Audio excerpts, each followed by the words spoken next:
All right, guys, I just thought I'd kind of show you the finished product. Of course, I can't take it outside today because there's snow on the ground, but I got the tires put on and I got my hitch done. That's just an old lawnmower blade. I cut the ends of it off and whacked it in half and made a hitch out of it, and then I made me a little pin to go in there. There ended up being 63 of those, and the spikes are 3.5 inches long, 63 of them. And the only thing that I bought to build this thing are the welding rods, and I don't even remember what those cost. And this plug right here, I bought those two pieces from my local lumber yard. And I mean, that thing's still bloody hot. I just got through welding it in place. And I mean, everything else is just stuff that I had here. This is part of an old weight bench. The bearings are off of the weight bench. It was a weight machine, I guess is what you would call it. And my grease gun up there, I went and got my grease gun and was gonna grease these two grease zerks, and I am completely out of grease. But turned out pretty good. Boy, how would you like to fall down and have that blade thing run over you? That's 1.5 inch angle iron. I cut every one of them at an angle, and then I sharpened every single one of them. They're not like razor blade sharp, but they're as sharp as your lawnmower blade, except for that very, very tip up in that corner. I didn't get too crazy in there because God forbid if somebody was to fall on it, I'd hate for them to get hurt too bad. But yeah, that turned out pretty good. Of course, this is upside down. When it's going into the dirt, it'll be hitting this part and then going into the dirt this way. I've just got it on the tires right now.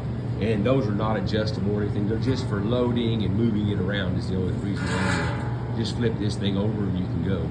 But I told you guys I would give you some measurements. Let me pull out a tape measure here. And from the V, whoops, let's put it right here. From the back of the V on the angle iron right here to right here is exactly 5 inches for each one of those. And from the front of this one to the front of the next one is exactly 5 inches. And there are 1, 2, 3, 4, 5, 6, 7 of these per roll, and there's 9 rolls. That's what I ended up with.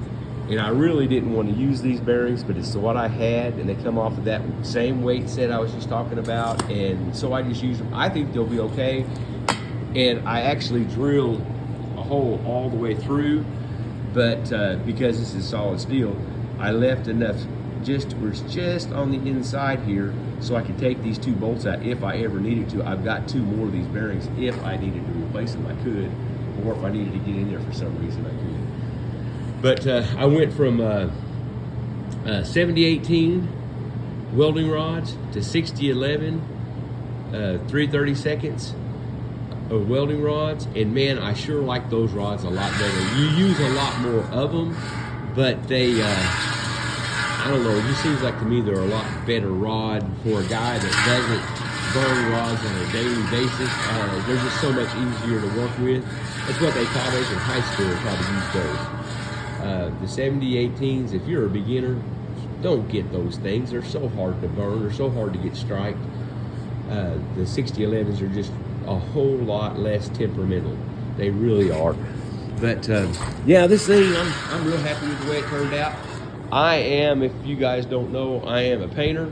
That's what I do for a living. This thing ain't gonna get a drop of it. If I make it look too good, somebody might want to steal it. I don't know. It's gonna be drug around the dirt and everything else. And the second you paint it, and you run it across the grass, it's scratched up. I mean, across the dirt and rocks and everything else, it gets all scratched up. I'm not gonna waste my time. Paint's expensive, and I paint every day, all day, and I don't want to come home and do it. But I think that just turned out all right for a bunch of scrap iron and just, like I said, stuff I had around the house. And yeah, it snowed here last night, and so the ground to be too wet and nasty to do anything with. But as soon as I get the opportunity to take this thing out and run it around, I will get a video of that and show that to you. And if I can be of assistance to anybody out there on how I made this or what I used, or why I did get something in particular, just send me a message on here. Well, y'all take care, and thanks again. Hit that thumbs up for me. I appreciate it.